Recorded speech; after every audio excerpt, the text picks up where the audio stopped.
Welcome to the Anything Goes podcast. I'm Kombat AllStar, and today we're going to be talking about Wrestlemania. Of course, Randall Girl isn't here. She's actually taking a little break. She's not going to be with us for a couple months, but it's all right. We're still going to have fun, talk about some Wrestlemania, and basically get into it like we always do. So, you guys excuse me if I cough a little or sound a little weird. I'm just getting over sickness, so all last week I was sick. It really actually sucked. So I'm glad I'm doing well enough at least to do the podcast.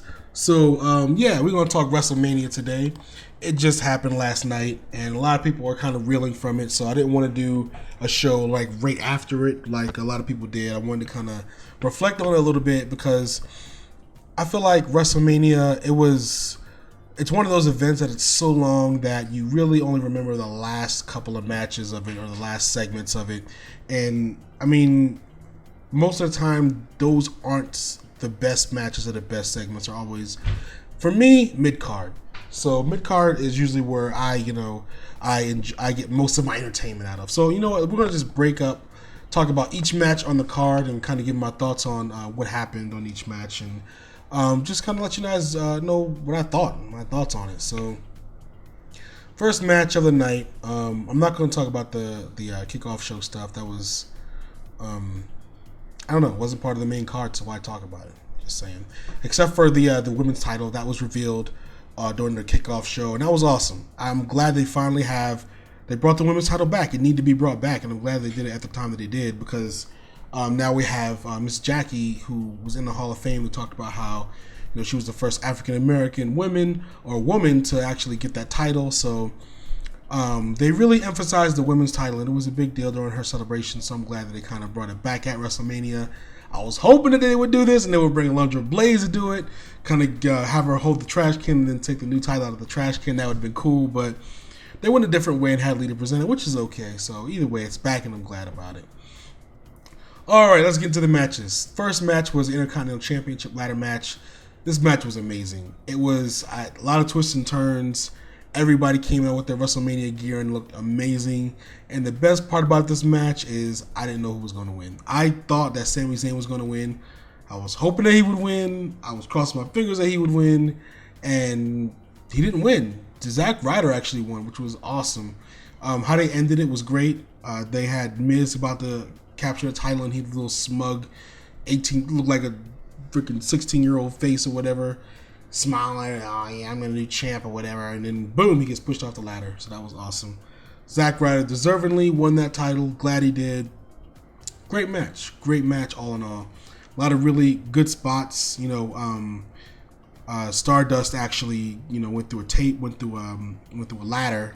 Sin Cara put him through a ladder. So it looked painful. It didn't look all that cool. It looked more painful than anything. But like I said, ladder matches are always good at WrestleMania. I'm glad they had this one.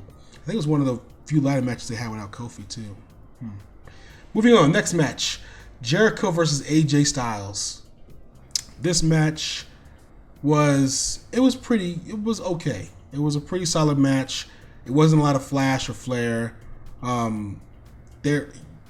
Jericho tries to flash up and flare it up, but he's not entertaining at all. And I feel bad for AJ Styles, because AJ Styles really knows how to entertain with his moveset in the ring. He's not a talker. He's more of I don't want to say a Bret Hart, but he's somebody who can basically tell a good story with the moves that he does. He doesn't need to taunt people or yell at the crowd or anything. So those between AJ Styles style and Jericho, I've been saying this for months, that it's not going to be a good matchup. It wasn't a good matchup. They really need to put someone in there that complements AJ Styles' fighting style. Kevin Owens would have been amazing to see in there with him, or Sami Zayn, someone who can wrestle but also has a lot of charisma, and Jericho just ain't that dude. So AJ Styles did not win that one, which is stupid. Chris Jericho, I'm not sure why he won, but I guess it continued the feud, but AJ Styles should have won that match, put a bid first WrestleMania against WrestleMania movement, and move on to the next opponent. Didn't happen. Jericho won. Wasn't one of my favorite matches, but it was solid. The next match is actually probably my favorite match of the card, and I wasn't expecting it to be. It was the New Day versus League of Nations. New Day came out there dressed as Super Saiyan Warriors. It was awesome. They came out of the Booty-O cereal. Make sure they were not booty. and they still lost. I mean, it was a good match, 100% better match than I thought it would be. They lost, and the crowd was upset, much like I was. And then the League of Nations went out there talking trash, talking about how they were the best guys out there, the best guys to do it, the best faction in the WWE. And then all of a sudden you hear Shawn Michaels music come play, and then Shawn Michaels comes out, then Mick Foley comes out, and Stone Cold comes out, and the people lose their freaking minds. And they go in there and they just beat the crap out of the League of Nations. It was great. After they beat the League of Nations, New Day went there to celebrate with them. You used to get to see Stone Cold dance a little bit, which was a little strange. And then he ended up stunning Xavier Woods, and it was great. It was the best match of the night. Great. Next match was Brock Lesnar versus Dean Ambrose. I had a lot of high hopes for this one. I thought Dean Ambrose was going to win. Brock Lesnar won. I don't understand why he won. It was a good match. Total good story. I wish it would have been a little longer, and Brock Lesnar would have did a little more than suplexes. But Dean Ambrose worked his butt off to make this match good, and it showed and it paid. And he did make the match good. It was a very entertaining match because of Dean Ambrose, but the finish was very stupid. Why Brock Lesnar won, I will never understand why they keep getting victories to this part-timer. So moving on, women's match, triple threat. This was definitely this is definitely the most entertaining wrestling match. It had the most moves, the most holds. It told a great story. I mean, these are the NXT girls, so I didn't expect anything less. But this definitely was the best match on the card, in my opinion. Again, I don't understand why the finish was the finish and why Charlotte won. She shouldn't have won. It should have definitely went to Becky Lynch, I thought. Or at least Sasha Banks. But no, didn't do that. Ric Flair cheated. Charlotte ended up winning the match because her daddy got involved, and it was a nightmare ending. But it was a good match. It was a great match. I honestly didn't know who was going to win. I was hoping that Becky Lynch would win. And here's another thing. I mean, with WWE stuff, I always feel like I know who's going to win before the match ends. Just by who's on the card. Just by who's in the match, I know who's going to win almost 100% of the time. So in this match, it was good to go in there not knowing who was going to win and having my thoughts, and then still being surprised. I even told our random guy, I was like, I will be surprised, completely surprised, if Charlotte wins this match. She won the match. I was completely surprised. Next match. This was the match I was looking forward to the most on the card. Undertaker versus Shane McMahon. And, I mean, if you guys have followed Shane's career, he's a phenomenal athlete. I don't care what no one says. He was one of my favorites back in the day, along with Goldust and a few others. And I thought this was going to be an amazing match. And I was really, really looking forward to it, especially because of all the stakes in it. If, Shane won, he was going to take over Raw. If Undertaker won, and then if Undertaker wins, nothing happens, I guess. But if Shane won, he'd take over Raw. It would be Undertaker's last match. It looked like maybe Vince was going to step down and let Stephanie and Triple H kind of take over. We all knew from the board meeting that Shane wasn't going to be performing or anything past WrestleMania. But I was really hoping he would win and then the reins would go to Stephanie and Shane behind the scenes or something like that. But it wasn't good. I mean, it was not good. Shane he wasn't wrestling or performing nowhere near as what he used to do back in the day. He did a lot of what we saw on Raw the night before, just a bunch of punches like he's a cartoon character, and then falling from someplace very high, which he did that back in the day. But he also could do some holds. He can do some wrist locks. He can do some arm drags. He wasn't the best wrestler in the world, but he knew the basics, and he made it work for him. He was very entertaining in the ring. This wasn't one of those times, and it was sad. You've seen Old Man Taker take on Shane McMahon, which I feel like he kind of forgot, or maybe he didn't have enough time to prepare. But was not a good match. Did not like the ending. This was probably the worst match on the card. Undertaker won. Don't know why. Andre the Giant Memorial Battle Royal. This was probably the second most entertaining match on the card, right under the women's title. And Baron Corbin won. It was awesome. There was a lot of surprises. Tatanka was in the match. DDP was in the match. The way they told the story in the match was very, very, very Royal Rumble-esque.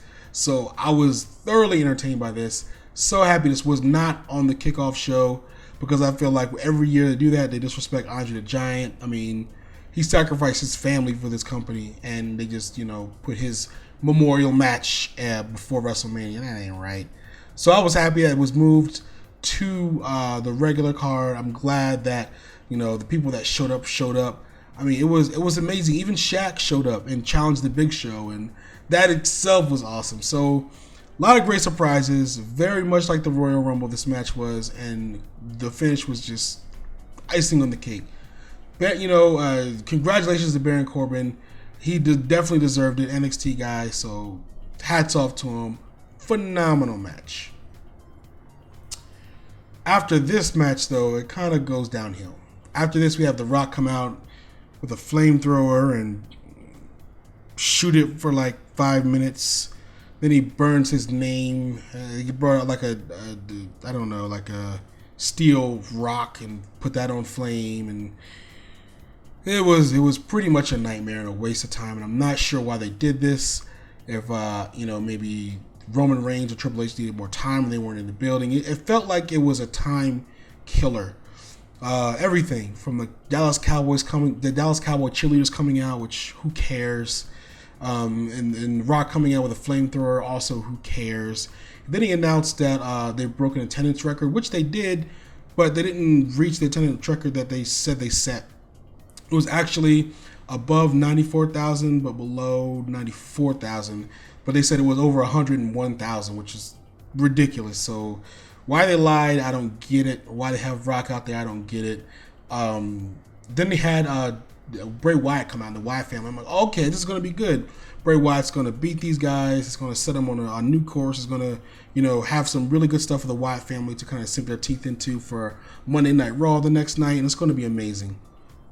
And that's what I thought they were headed to. But no, it was an impromptu match between The Rock and Eric Rowan, which, why that happened, I mean, he did his finisher, and that was the end of that. And then the Wyatt family jumped in the ring to kind of jump The Rock. I'm like, okay, this could still be good.